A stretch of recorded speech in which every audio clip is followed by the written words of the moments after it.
Palm Springs, 1972. The Bob Hope Desert Classic Golf Tournament was in its final round. Thousands of fans lined the course watching celebrities and professional golfers compete. Dean Martin and Bob Hope were paired together, playing for a $50,000 prize. Huge money in 1972, equivalent to over $350,000 today. They were on the 18th hole. Dean had been playing brilliantly all day. Bob, despite being the tournament host, was struggling. Dean needed only to sink a relatively easy putt to win the entire tournament. The crowd watched in anticipation. The cameras were rolling for the televised broadcast. Dean lined up his putt. He had the angle, had the distance, had done this shot 1,000 times. Everyone expected him to make it. Then, at the last second, Dean adjusted his stance slightly. The ball rolled toward the hole, curved just inches away, and missed. Bob Hope made his putt. The crowd erupted. Bob had won his own tournament. He was ecstatic, pumping his fist, waving to the cameras. Dean smiled and shook his hand, looking genuinely happy for his friend. But what happened 3 days later revealed the truth. When Bob Hope opened his mail, he found a check from Dean Martin, not for $50,000, for much more. And attached to it was a note. 7 words that made the legendary comedian break down in tears. 7 words that showed what real friendship, real generosity, and real class looked like. Before we reveal what Dean wrote on that note, and why it meant more than any prize money ever could, hit that like button and subscribe. This is a story about friendship, sacrifice, and understanding what truly matters in life. Comment if you believe Dean Martin intentionally missed that putt, the unlikely friendship. Dean Martin and Bob Hope seemed like opposites. Bob was the ultimate professional, obsessed with work, scheduling every minute, building an entertainment empire through discipline and relentless ambition. He'd perform anywhere, anytime, for anyone who could pay. He was famous for his USO tours, his television specials, his golf tournaments, his movies. Bob Hope was a brand. Dean Martin was the anti-professional. He made everything look effortless, resisted overscheduling, turned down work that didn't appeal to him regardless of the money. He valued his free time, his family, his ability to enjoy life. Work was what he did to fund his lifestyle, not his lifestyle itself. Bob couldn't understand Dean. Recalled a mutual friend. Bob would ask, "Why aren't you doing more TV specials? Why aren't you touring more? You could make millions." And Dean would just shrug and say, "I make enough." But despite their differences, they became genuine friends. They'd met in the 1950s and discovered they enjoyed each other's company. They golfed together regularly, appeared on each other's television shows, and genuinely liked spending time together. What bonded them was mutual respect, Dean's daughter Deanna wrote. Bob respected that Dean was supremely talented but never desperate. Dean respected that Bob had built an incredible career through sheer hard work. They didn't need to be the same to be friends.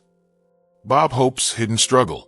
What most people didn't know in 1972 was that Bob Hope was going through one of the worst periods of his life. His television ratings had started declining. Critics were calling him outdated. Younger comedians were mocking his style as old-fashioned. The counterculture movement of the late 1960s had turned against him because of his support for the Vietnam War. Worse, Bob had made some bad investments. Real estate deals that went south. Business ventures that failed. He wasn't broke. Bob Hope had made too much money over too many years to ever be broke. But he was financially stressed in a way he hadn't been in decades. The Bob Hope Desert Classic Golf Tournament was more than just a celebrity event. It was crucial to Bob's brand. It showed he was still relevant, still beloved, still a major figure in entertainment. If the tournament failed, if ratings were bad, if sponsors pulled out, it would be another sign that Bob Hope's era was ending. Bob was terrified that year, recalled his publicist. Not just about money, but about legacy. He was 69 years old. He could see the younger generation dismissing everything he'd built. The tournament meant everything to him that year, proof that he still mattered. Dean knew all of this. They'd had dinner the week before the tournament. Bob had been uncharacteristically vulnerable, admitting his fears about becoming irrelevant, worrying about his financial situation, stressing about whether the tournament would be successful. "I need this win, Dean," Bob had said, half joking but with real emotion underneath. "I need people to remember why they loved me." Dean had listened quietly, the way he always did when friends were hurting. He didn't offer advice or platitudes. He just listened, but he was already forming a plan. The tournament stakes. The Bob Hope Desert Classic was a pro-am tournament, meaning professional golfers played alongside celebrities. It was televised nationally, drew huge crowds, and raised money for charity. Bob hosted it every year, and it had become synonymous with his name. The 1972 tournament had extra significance. It was the 13th year, and Bob had been promoting it heavily, trying to make it bigger than ever. He'd gotten major sponsors, big-name celebrities, and extensive television coverage. Everything needed to go perfectly. The celebrity division, where Dean and Bob were competing, had a $50,000 prize. In 1972, that was serious money, even for wealthy entertainers. But more important than the money was the prestige. Winning your own tournament in front of thousands of fans and national television, that would be the perfect story. The validation Bob Hope desperately needed. There was just one problem. Bob wasn't playing well, and Dean was playing brilliantly. Dean's dilemma. By the final round, it was clear Dean was going to win. He'd been consistent all tournament, making shots look easy in that Dean Martin way. Bob had struggled. The pressure was getting to him, the stress affecting his game. Dean faced a choice on that 18th hole. He could make the putt, win the tournament, take the money, and enjoy the victory. Nobody would blame him. He'd played better. He'd earned it. Or he could do something else. Something that would cost him $50,000, but give Bob something more valuable. A moment of triumph when he desperately needed one. Dean told me later that the decision was easy. Frank Sinatra recalled. He said, "What's 50 grand compared to a friend's happiness? I've got money." What Bob needed was a win. So I gave him one. Standing over that final putt, Dean made his decision. He adjusted his stance just slightly, enough to throw off the angle, but not so obviously that it would look intentional. The ball missed by inches. Bob made his putt. The crowd erupted. Bob Hope had won his own tournament. The victory and the doubt. Bob Hope was ecstatic. He raised his arms in triumph, hugged Dean, waved to the crowd. The cameras captured every moment.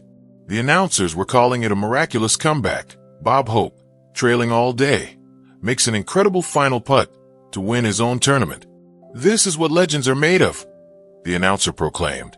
Bob Hope, at 69 years old, proves he still got it.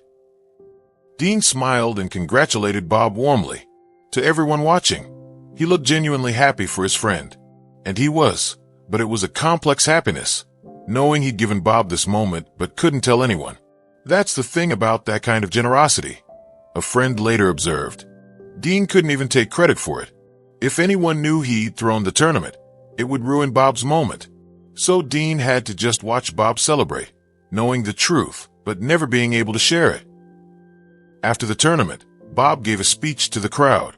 He thanked the sponsors, the fans, the other players. He was emotional, clearly moved by the victory. "This tournament means everything to me," Bob said, his voice cracking slightly. "To win it, in front of all of you, at this stage of my career, it's more than I could have hoped for. Thank you all for being here. Thank you for still caring about an old comedian." Dean stood in the background, clapping along with everyone else. Nobody knew what he'd done. Nobody would ever know, or so Dean thought. The aftermath. In the days following the tournament, Bob was revitalized. The win had given him exactly what he needed. A reminder that he could still compete, still succeed, still be relevant. His confidence returned. His stress about the future eased. Bob was like a new man after that tournament. His wife Dolores later recalled.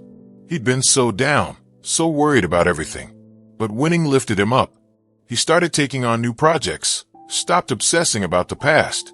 It was like he'd gotten his second wind. The media coverage was extensive and positive. Bob Hope proves age is just a number. Classic Bob Hope victory at Desert Classic.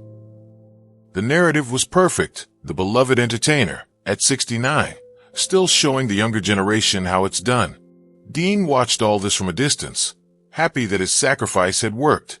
$50,000 was a lot of money, but seeing Bob happy again was worth it. But Dean had one more thing to do. Something that would risk revealing what he'd done, but that he felt Bob needed to receive. The check and the note. 3 days after the tournament, Dean sat at his desk at home. He pulled out his checkbook and began writing. Not a check for $50,000, the prize money he'd lost. A check for $100,000. He wrote a note to attach to it. 7 words. Just 7 words that explained everything. Then he put it in an envelope, addressed it to Bob Hope, and mailed it. When Bob received the envelope 2 days later, he was confused. Why would Dean be sending him mail? They talked on the phone regularly. If Dean had something to say, he'd just call. Bob opened the envelope. The check fell out. Bob stared at it, not understanding. $100,000. Made out to him. From Dean Martin. Then he saw the note. 7 words written in Dean's handwriting. For the putt I missed on purpose. Bob Hope sat down heavily in his chair. His hands were shaking. He read the note again. And again. The truth hit him like a physical blow. Dean had thrown the tournament. Intentionally. For him. The emotional impact. Bob Hope began to cry. This man who'd entertained troops in war zones, who'd performed for presidents, who'd built an empire through toughness and determination. He sat at his desk and wept. Dolores found him like that, recalled a family friend. Sitting at his desk, crying, holding this check and note. She thought something terrible had happened. But Bob just kept saying, he did it for me. He missed on purpose. He gave me that win. The check wasn't just money. It was Dean's way of saying, I know you figured it out, and I want you to know it was real. I did it because you're my friend and you needed a win more than I did. The $100,000 represented the $50,000 prize money plus something extra. Dean's way of saying the friendship was worth more than any prize. But there was something else that made Bob cry. The note said the putt I missed on purpose, not the putt you thought I missed, or the putt that everyone thinks I missed. Dean was trusting Bob with the truth, confirming what Bob might have suspected but couldn't be sure of. It was an admission that could ruin everything. If Bob told people, Dean's gesture would become public. The media would go crazy. Bob's one would be tainted. Dean would look like either a saint or a chump, depending on who was telling the story. By sending that note, Dean was putting everything in Bob's hands. He was saying, I trust you with this truth. Do with it what you will. Bob's decision. Bob Hope sat with that check and note for hours. He had to make a decision. He could deposit the check and never speak of it. He could return the check and pretend he never received it. He could go public with Dean's gesture. Finally, he picked up the phone and called Dean. You son of a bitch, Bob said when Dean answered. Glad you got the check. Dean replied calmly. Why did you do it? Bob's voice was thick with emotion. You needed it more than I did. Dean said simply. What was I going to do with 50 grand? Buy another golf club? You needed a win. I gave you one. And the 100,000. Because you're my friend. And because I knew once you figured it out, you'd feel bad. I don't want you feeling bad. Take the money. Buy Dolores something nice. Donate it to your favorite charity. I don't care. Just don't feel bad about accepting a gift from a friend. Bob was crying again. I don't know what to say. Don't say anything, Dean replied. Just keep doing what you do. Keep making people laugh. Keep being Bob Hope. That's all I want. Bob's response. Bob Hope did something Dean didn't expect. He refused to deposit the check. I can't take this, Bob told Dean in a follow-up conversation. You already gave me the win. That was enough. The money's too much. It's already written, Dean argued. The money's gone from my account in my mind. If you don't deposit it, it's just going to sit there. They argued about it for weeks. Dean insisting Bob take the money. Bob insisting he couldn't. Finally, they reached a compromise. Bob would accept the check, but he'd donate the entire amount to the USO, the organization that had meant so much to both of them over the years. Dean had performed for troops during World War II and Korea. Bob had made dozens of USO tours throughout his career. If we're going to do this, Bob said, let's make it about something bigger than us. Dean agreed immediately. Perfect. That's exactly what it should be. The donation was made anonymously. The USO received $100,000 from an anonymous donor in honor of friendship and service. Nobody knew it came from Dean Martin through Bob Hope. That made it even more special, recalled a USO official who later learned the truth. These were two of the biggest stars in the world, and they made this massive donation without wanting any credit. That's real generosity. The secret they kept. Bob Hope never told anyone the full story during Dean's lifetime. He kept a secret, protected Dean's gesture, made sure the win stayed legitimate in the public eye. Occasionally, at small private gatherings with close friends, Bob would get emotional talking about Dean. He'd say things like, "Dean Martin is the most generous man I've ever known," or "Dean did something for me once that I can never repay." But he never gave details. We'd ask Bob what Dean did, recalled a friend who attended these gatherings. But Bob would just shake his head and say, "It's not my story to tell. It's between Dean and me." Dean, for his part, never mentioned it to anyone. When people asked if he was disappointed about losing the tournament, he'd shrug and say, "Bob played better that day. He deserved to win his own tournament." The secret bound them together in a way that went beyond normal friendship. They had something between them that nobody else could understand or share. The years that followed, after 1972, Bob Hope and Dean Martin's friendship deepened. They played golf together more often. They appeared on each other's shows with genuine warmth. They'd call each other just to talk, to check in, to maintain the connection. After the tournament incident, Dolores Hope recalled, Bob talked about Dean differently. Before, he'd respected Dean's talent. After, he revered Dean's character. He'd say, "Dean Martin is the best man I know." Coming from Bob, who knew everyone, that meant something. Dean's gift had given Bob more than just a tournament win. It had given him renewed confidence at a critical time in his life. Bob's career rebounded in the mid-1970s. He continued performing, making specials, doing USO tours. The win at the Desert Classic had been a turning point. Bob always said that 1972 tournament saved his career, noted a biographer. He was in a dark place before it. Winning gave him momentum. He didn't know until later that Dean had handed him that momentum deliberately. The lesson about true generosity. Dean Martin's gesture teaches us something profound about generosity. Real generosity isn't about getting credit. It isn't about making sure people know what you did. It's about giving without expectation of recognition or return. Dean could have told everyone what he did.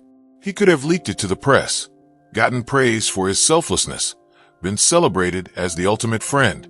Instead, he kept it secret, let Bob have his moment, and never asked for anything in return. That's the difference between charity and generosity, observed a philosopher who studied the incident. Charity is about giving and letting people know you gave. Generosity is about giving and never mentioning it again. This lesson applies to all of us. How many times do we do something nice for someone and then make sure they, and everyone else, knows about it? How many times do we give, but only if we get recognition? Dean showed us what giving without expectation looks like. The lesson about understanding what people need. Dean understood that Bob didn't just need money. He needed validation. He needed a win. He needed proof that he still mattered. The $50,000 prize was symbolic. What Bob really needed was the triumph itself. Dean was emotionally intelligent in a way people didn't recognize. Dean's daughter wrote, he understood people. He knew what Bob was going through, and he knew what would actually help. This is a lesson about empathy. Sometimes people don't need what they're asking for. They need something deeper. Bob wasn't asking Dean to throw the tournament, but Dean understood that's what Bob actually needed. The $100,000 check was Dean's way of acknowledging this, saying, I understood what you really needed, and I gave it to you. The lesson about friendship. Real friendship means putting your friend's needs ahead of your own ego. Dean sacrificed a win, $50,000, and the satisfaction of victory because his friend needed those things more than he did. That's what makes friendship different from acquaintanceship, noted a psychologist. Acquaintances do things for each other when it's convenient. Friends sacrifice for each other when it matters. Bob Hope and Dean Martin's friendship was tested by that moment, and both men passed the test. Dean by giving the gift, Bob by keeping the secret, and honoring Dean's gesture by never exploiting it. The lesson about money versus meaning. Dean's gesture proves that meaning matters more than money. Yes, $50,000 was significant. Yes, $100,000 was even more significant. But what really mattered was what the money represented: proof of friendship, evidence of sacrifice, confirmation that some bonds transcend financial considerations. Dean was wealthy, but he wasn't careless with money, recalled his accountant. When he wrote that check for $100,000, it wasn't nothing to him, but he valued Bob's friendship more than he valued the money. That's what made it meaningful. Bob understood this when he donated the money to the USO. He couldn't keep money that represented Dean's sacrifice, but by donating it to something they both cared about, he honored the gesture while creating something lasting. The truth revealed. Bob Hope died in 2003 at age 100. Dean Martin had passed away in 1995. After both were gone, Bob's family revealed the story: the note, the check, the secret they'd kept for over 30 years. Dad wanted people to know eventually, Bob's daughter Linda said. Not to embarrass Dean or make Dad look good, but because he thought the story taught an important lesson about friendship and generosity. He just didn't want to tell it while Dean was alive and could be bothered by the attention. When the story finally became public, it resonated deeply. In a culture increasingly focused on self-promotion and transactional relationships, Dean's gesture stood out as evidence that genuine friendship and selfless generosity still existed. The final truth.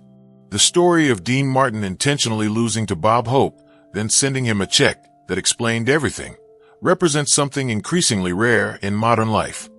Pure, unconditional friendship. No strings attached. No expectation of repayment.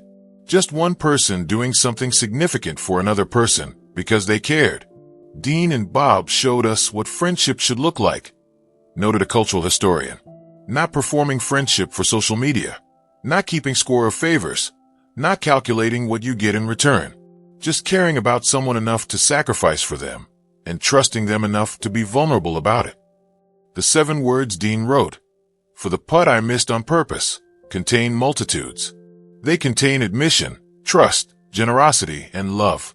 They represent a moment when one person gave another person exactly what they needed, without requiring credit or recognition. That's the legacy of Dean Martin and Bob Hope's friendship. That's the lesson they left behind. And that's why, decades later, the story still makes people cry. If this story moved you, if it reminded you what real friendship looks like, hit that subscribe button right now. Share this video with your best friend, the one who'd do this for you or the one you do this for. Comment below. Would you sacrifice a $50,000 win for a friend? Be honest. Remember, real generosity doesn't require recognition. Real friendship means caring more about your friend's happiness than your own success. And real character is what you do when nobody's watching, or in Dean's case, when everyone's watching but nobody knows what you're really doing. Dean Martin gave Bob Hope more than money. He gave him validation when he needed it most, confidence when he was doubting himself, and proof that someone cared enough to sacrifice for him. That's the kind of friendship we should all aspire to have and be. Money comes and goes. Wins are temporary, but the impact of genuine generosity, the bond of true friendship, the knowledge that someone values you enough to give up something important for you, that lasts forever. That's what Dean gave Bob. That's what made Bob cry. And that's what should inspire all of us. Rest in peace, Dean Martin and Bob Hope. Your friendship showed us what really matters in life. Not the money, not the wins, not the fame, but the people we love and what we're willing to do for them. That lesson is priceless. That legacy lives on. And that's something worth celebrating. 7 words. For the putt I missed on purpose. 7 words that contained more love, more generosity, more genuine friendship than most people experience in a lifetime. Thank you, Dean, for showing us what a true friend looks like. And thank you, Bob, for honoring that friendship by keeping the secret until it could be shared without diminishing it. That's the Dean Martin way. That's real class.